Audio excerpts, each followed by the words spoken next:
Buongiorno ragazzi e benvenuti in Italian for Beginners.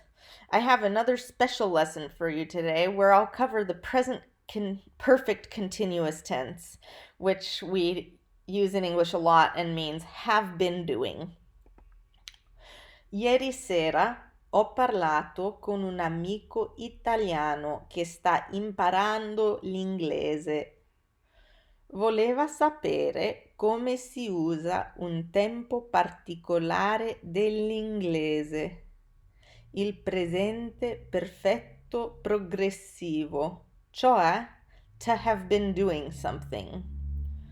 Ci sono in effetti due traduzioni possibili di questo tempo in italiano e in questo video cerco di spiegare questo uso. So, in English, we have three possible usages of the present perfect continuous tense, and they differ from each other in subtle ways that you may not have really considered before. One possibility is to express something you've been doing continuously until recently. Like, I'm tired. I've been playing tennis all day, but it's dinner time now and I've stopped. You can also use it to express something you've been doing continuously and are still doing. Like, I've been playing tennis for 2 hours and practice isn't over yet. Finally, you can use it to express something you've been doing intermittently but on an ongoing basis over a period of time. Like, I've been studying chemistry for 4 years, which is something you've been doing on an ongoing basis, but obviously not 24/7 or continuously, and you're still studying it. English also has a past perfect continuous tense, which is similar to the present perfect continuous, but expresses something that happened further back in the past. This course hasn't actually covered the material that you'll need to express these meanings in Italian. Those will be covered in Chapter 8, so if you want to follow along in the course till we get there, you can subscribe to my channel and be notified when I add new videos. So examples of the past perfect continuous tense could be, I had been playing tennis all day by the time whatever happened that I'm talking about, but I had stopped by that time. Another example, I had been playing tennis for the past 2 hours and I was still playing tennis. Finally, you could say, I had been studying chemistry for 4 years and was still studying it. And again, this example is something you haven't been doing on a continuous basis, but have been doing on an ongoing basis, if that makes sense. In Italian, there are no perfect continuous tenses, so you have to express these meanings using other tenses.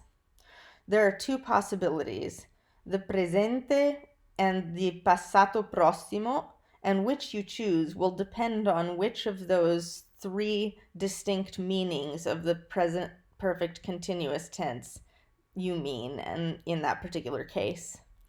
So for the first case, I'm tired. I've been playing tennis all afternoon, but I've stopped. Would be, sono stanco. Ho giocato a tennis per tutto il pomeriggio, using the passato prossimo. For the second case, I've already been playing tennis for 2 hours and I haven't stopped yet. You would say, già gioco a tennis da 2 ore. So that's the presente. This is an idea that I've talked about before in this course, but it's also an area where even relatively advanced English speakers or relatively advanced Italian speakers whose native language is English will tend to make mistakes. So you would say, già gioco a tennis da 2 ore. And finally, for the third usage, I have been studying chemistry for 4 years and still am. You would say again, studio chimica da 4 anni, using the present tense. So the only time that you would use the passato prossimo would be in the case where you're not doing the thing anymore, So I've been playing tennis all afternoon. People tend to make this mistake because you can also use the English present perfect tense to express this.